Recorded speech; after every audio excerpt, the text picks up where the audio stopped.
Melochim, the Rambam, Perek Hey, that is chapter Halacha above the sixth Halacha. Kol ha'ot shekoshin Yisrael b'melech al pi bezin. Any lands that are conquered by Klal Yisrael with a king, with Bezdin, we go to the Peirush with the Sanhedrin. Areza kibush Rabim. This is called an area which has the sanctity of Eretz Yisrael.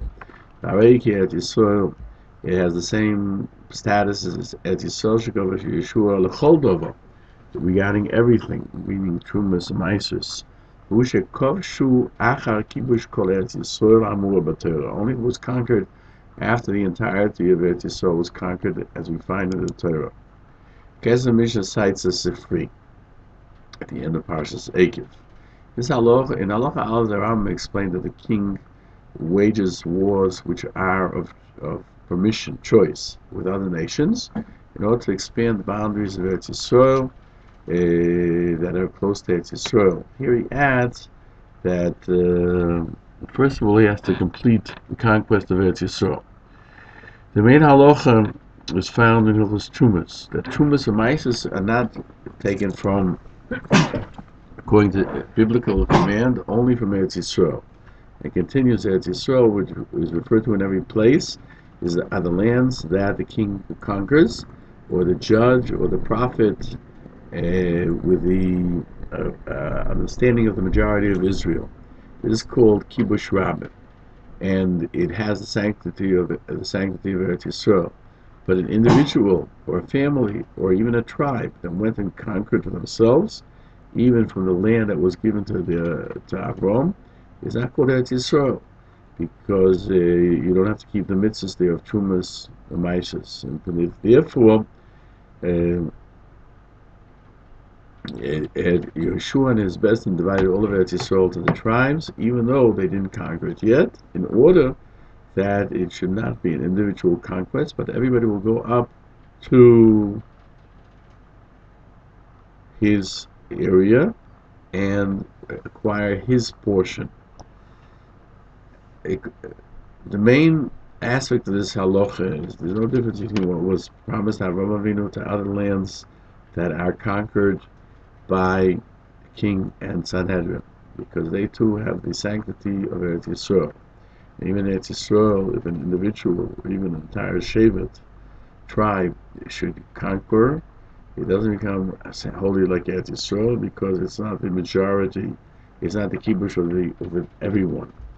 Some Sefer writes, therefore, David had to purchase the place of the Beis HaMikdash, because Binyamin, after the incident with the concubine of Givling, did not have the ability, the strength needed to conquer his portion.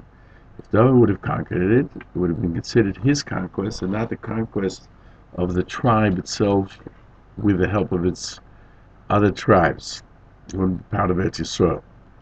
The Rambam explains that the lands that David HaMelech conquered outside of Eretz Yisrael, like Aram Naharaim, Aram Tzeva, and Chalav, other places, even though that the king, he was king, and he did it with Bezdin, it's not like Eretz Yisrael.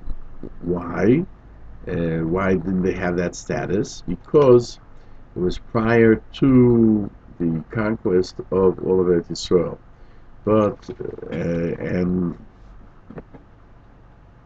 there was still some of the 7 nations within it.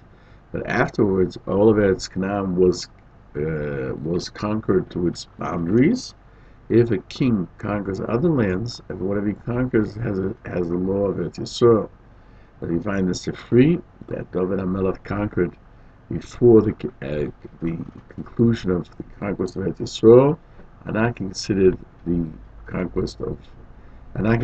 like Eretz Yisrael. It refers to what we call Syria in the Gemara, which is Lebanon, Syria area. The Ridvaz, in those Trumas, it refers in the language of the Rambam that if they would have conquered all of Eretz Yisrael, and then a king would have conquered through Bezdin places that were not within the boundaries of the land, which are found in the Torah, that were promised to Avram, they would have the sanctity of Eretz Yisrael. And he writes that he's not sure about that. Maybe only from some Isis would it have its effect. But The sanctity of Eretz Yisrael, that is an upper, a spiritual elevated sanctity, it would not have. This needs further thought. Continue with Perek Zayin, Halacha Zayin. Perek Hey, Halacha Zayin.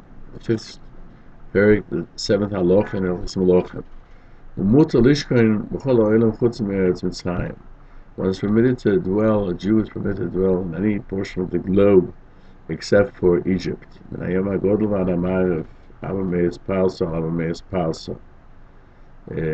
the large ocean to the west, 400 parso on 400 parso. Let's go down to the Peirush. A Jew can dwell in the whole world. It says you can't leave Eretz Yisrael for outside Eretz Yisrael. It's forbidden unless there's famine in Eretz Yisrael. Those who are found in Eretz Yisrael, they can't leave elsewhere. And a person should always live in Eretz Yisrael because of the greatness of living in Eretz Yisrael, as we'll see there as well. However, you could, halachically one could dwell elsewhere, except for Egypt. Then they can never live there. From the Yam HaGodol, from the Mediterranean, Ha'Meir into the west, 400 parso on 400 parso. This has to do with Eretz Kush, the Keneged HaMidbar, and where the desert is. Hakol also is Yashiba. All of it is forbidden to dwell within it. The Kiryat Melech cites Psachim 94a and Tainus 10a. Eretz Mitzrayim's space area was 400 parso, which is 1,200, which is 4 mil, 1,600 miles by 1,600 miles, approximately, because a mil and a mile are nearly the same. Keneged Eretz Kush, it's wrote down in Shmoitz Rabbah that it was divided between the people of Kush, the name Mitzrayim, to where their borders are. They're one next to the others. We find seeing Yecheskel 29:10, and I'll give you Eretz Mitzrayim till the border of Kush and Keneged HaMidbar. As we find the Torah, when Yisrael left Mitzrayim, they went into the Midbar. They found that Eretz Mitzrayim was bounded on one side with Kush, and the second side with the desert. And all of the area of Mitzrayim is forbidden to be dwelt.